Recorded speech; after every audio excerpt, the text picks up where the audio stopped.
इस वीडियो में हम बात करेंगे कि आप ग्राफिक या विजुअल कंटेंट कैसे बनाएंगे और कितनी टाइप्स के वो कंटेंट होते हैं।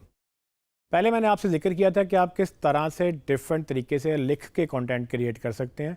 उसमें मैंने आपको काफ़ी टाइप्स बताई थी, लेकिन सच बात तो ये है कि सिर्फ लिखा हुआ कंटेंट बोरिंग भी हो सकता है। तो अगर आप मिक्स करें अपने कंटेंट को, जहाँ पर आपने कंटेंट लिखा है वहाँ साथ साथ विजुअल कंटेंट भी दें उनको, ताकि लोगों का इंटरेस्ट बरकरार रहे। अब वो विजुअल कंटेंट कितनी टाइप्स का हो सकता है, वो बेशुमार चीज़ें आ सकती हैं उसके अंदर। सबसे पहले तो आपका लोगो ही एक विजुअल कंटेंट है कि आपकी आइडेंटिटी जो है, जो ब्रांडिंग है, वो इटसेल्फ एक विजुअल कंटेंट यानी कि ग्राफिक कंटेंट है। उसके अलावा आप उसको इमेजेस, आप जितने भी इमेजेस लगाते हैं, चाहे वो आप एक्चुअल फ़ोटोग्राफ्स लेके लगाएं या आप आर्टिस्ट से डिज़ाइन करवाएं अपने इमेजेस, वो भी आपके उसमें ग्राफिक कंटेंट में शामिल होते हैं। फिर आप अगर ब्लॉग लिख रहे हैं तो उसका बैनर जो बनाते हैं वो भी आपका ग्राफिक कंटेंट में आता है। आप सोशल मीडिया पे जो पोस्ट लगा रहे हैं वो भी ग्राफिक कंटेंट में आता है। यानी कि जितने भी इमेजेस का काम आप कर रहे हैं वो सब ग्राफिक कंटेंट में आता है।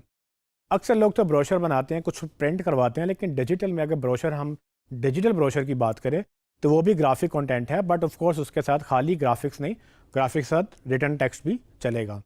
सो हमेशा आपने कंटेंट वो क्रिएट करना है जो आपके यूज़र को पसंद आएगा, और उसमें ये हरगिज़ भी लिमिटेशन नहीं है कि सिर्फ रिटर्न होगा या सिर्फ ग्राफिक होगा। आप इसको बेहतरीन तरीके से मर्ज करके अच्छा कंटेंट निकालेंगे, जिसमें आई थिंक रिटर्न के साथ साथ विजुअल भी उतना ही इंपॉर्टेंट है। और अक्सर तो लोग ये कहते हैं कि a picture is worth 1000 words, यानी कि एक तस्वीर 1000 वर्ड्स के बराबर हो सकती है। सो अगर आपको लग रहा है कि कुछ चीज़ें आपने लिख के समझाई हैं और अगर आप चाहते हैं कि उसको ज़्यादा अच्छे तरीके से समझा लें, तो यकीनन एक इमेज जो है वो शायद उस कॉन्सेप्ट को आसान कर दे आपकी ऑडियंस के लिए। लेकिन हम इसकी एग्जांपल लें तो अगर हम अपने बिज़नेस में इसको लगाने की कोशिश करें तो देखते हैं कि उस्मान इलेक्ट्रॉनिक्स, जो कि एक बिज़नेस हमारा है, उसके लिए हम किस किस तरह का ग्राफिक कंटेंट क्रिएट कर सकेंगे।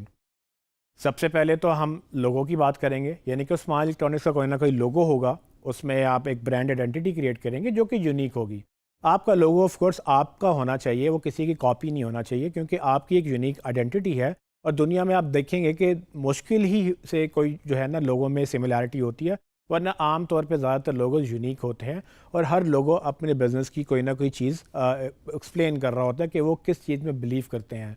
यहाँ तक कि लोगों के साथ साथ मतलब उसमें जो कलर्स यूज़ होते हैं, वो कलर्स की भी पूरी साइंस है कि कौन से कूल कलर्स हैं, कौन से वार्म कलर्स हैं। उसकी कलर एक पूरी, जब डिज़ाइनर काम करता है उसके कलर्स भी उसके मुताबिक रखता है, ताकि आपकी ऑडियंस को एक अच्छा मैसेज जाए जो कि आपके बिज़नेस के मुताबिक होगा। दुनिया में ये सब चीज़ें चलती हैं और ये आपके लिए ऑफ कोर्स उतनी ही इंपॉर्टेंट है। लेकिन अगर आप लोगों से हट के बात करें तो आपके जनरली अगर आप किसी भी वेबसाइट पर जाएँ या आप उस्मान इलेक्ट्रॉनिक्स की वेबसाइट अगर बनाएंगे या मैं बनाऊँगा, तो उसमें हमें विजुअली अपने कस्टमर्स को या अपने टारगेट ऑडियंस को अपील करना है कि जो चीज़ हम बता के लिख के बता रहे हैं, वो चीज़ हम डिज़ाइन करके भी उनको दिखा दें कि भाई ये हम करते हैं। और इमीडिएटली अगर इम्पैक्ट करना हो तो विजुअल कंटेंट जो है वो ज़्यादा डाइजेस्ट होता है as compared to written content. So आप इस दोनों को मिक्स करेंगे।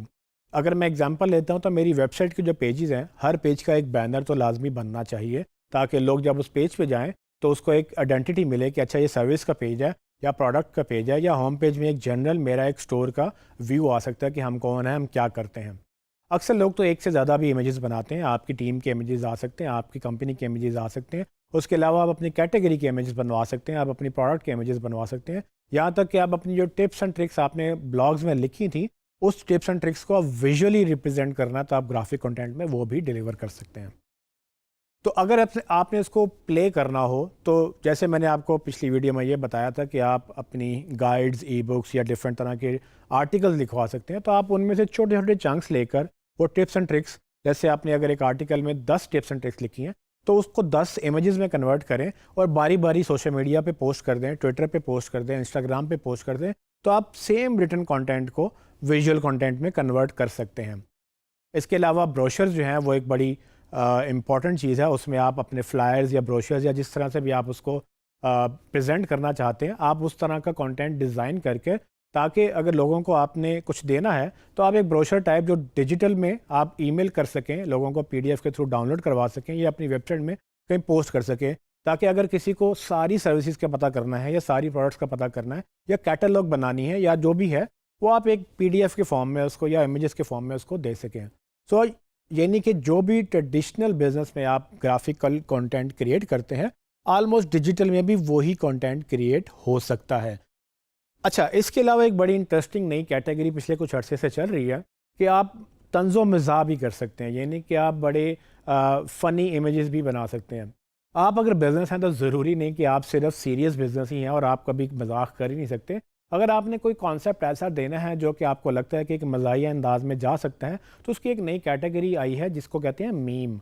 यानी कि मीम्स वो इमेजेस होते हैं जिसमें आप कोई ना कोई मैसेज बड़े मज़ाहिया अंदाज में कम से कम अल्फाज यूज़ करके ज़्यादा से ज़्यादा दिखा के उनको लोगों को एक्सप्लेन करते हैं। मीम्स आजकल बहुत पॉपुलर हैं और ऑफ कोर्स उसमें कैटेगरीज़ हैं। कुछ लोग सिर्फ मजाक के लिए करते हैं, कुछ लोग किसी को तनकीद करने के लिए करते हैं, पॉलिटिक्स के मीम्स बन जाते हैं, लेकिन बिजनेस के मीम्स भी होते हैं।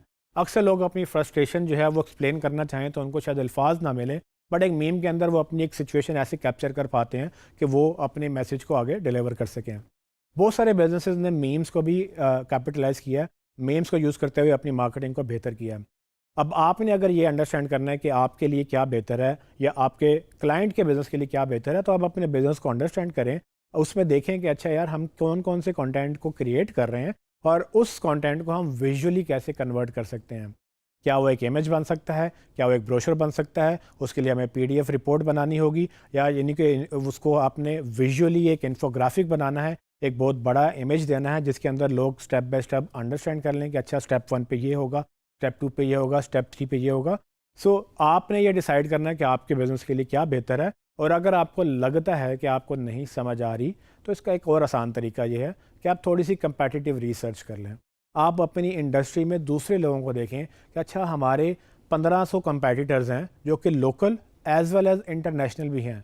ज़रूरी नहीं कि वो लोग जो आपके साथ के हैं या आपके बिज़नेस में डायरेक्टली कंपेटिटर हैं कि सिर्फ वही ये काम कर रहे हैं। अगर आप सिर्फ लाहौर बेस्ड बिज़नेस चलाते हैं, आप न्यूयॉर्क बेस्ड बिज़नेस को देख सकते हैं कि अच्छा ये ऐसा बिज़नेस न्यूयॉर्क में कैसे चल रहा है, वो क्या आइडियाज़ जो हैं वो किस आइडिया के थ्रू अपना कंटेंट मार्केट कर रहे हैं। आपको उनसे थोड़ा सा आइडियाज़ मिलेगा, अपनी टीम के साथ डिस्कस कर लें, अपने क्लाइंट के साथ डिस्कस कर लें, या अगर आप खुद ऑनर हैं तो आप अपने जो डिज़ाइनर है उसके साथ बैठ के ब्रेनस्टॉर्म करें कि हम किस तरह का कंटेंट क्रिएट करें कि हमारी ऑडियंस जो है वो अम्यूज़ भी हो, एंटरटेन भी हो, एजुकेट भी हो और हमारी अल्टीमेटली मार्केटिंग के अंदर वो जो ग्राफिक कंटेंट है वो उसको हेल्प भी करे।